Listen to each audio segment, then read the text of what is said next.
Now, Cleve Bryan is in South Jersey with more on which businesses are allowed to reopen and what they are or are not allowed to do. Hi, Cleve. Governor Murphy saying that other than a few instances, which you just heard about one of them, he's comfortable with how things are going as the state starts to slowly reopen, and he's ready to do more. Getting ourselves to a new normal is never easy, nor is it ever quick. Taking several steps to reopen New Jersey, Governor Phil Murphy unveiled a three-stage process that takes the state from maximum restrictions to what he calls the new normal. He says we are currently in stage 1 of 3, relaxing restrictions on low-risk activities. That includes opening beaches this past weekend, which he said went well, other than not enough people wearing face masks and some people standing too close to each other on the boardwalks.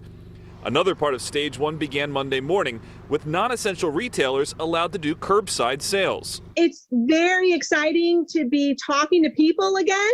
Shops like the Inkwood bookstore in downtown Haddonfield had more than a dozen customers scheduled for pickups Monday, and owner Julie Bedingfield says the calls keep coming. So to be able to just talk to a mom about what her 8-year-old likes to read and be able to make that connection and say, I have this book and I'll put it out on the cart. I mean, that's huge because that's really what we do. While curbside sales could help thousands of mom and pop stores generate much needed revenue, some say it's not enough.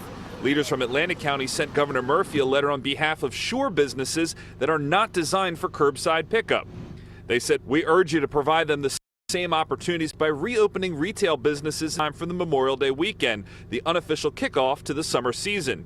Their futures may depend on these next few months. Without the ability to capitalize on Memorial Day business, their already uphill battle becomes far more daunting. Like each of you, I am anxious to get to stage 2. But to do that, we will need to see continued improvement in the data, and we need you to keep doing all that you have been doing so well. Governor Murphy says some of the hardest activities to safeguard against COVID-19 are things that you do indoors and sitting or standing, like being inside a restaurant or going to a worship service. He says those are some of the topics being tackled right now by his recovery councils. Reporting live in Washington Township, Cleve Bryan, CBS 3 Eyewitness News. All right, Cleve, thank you.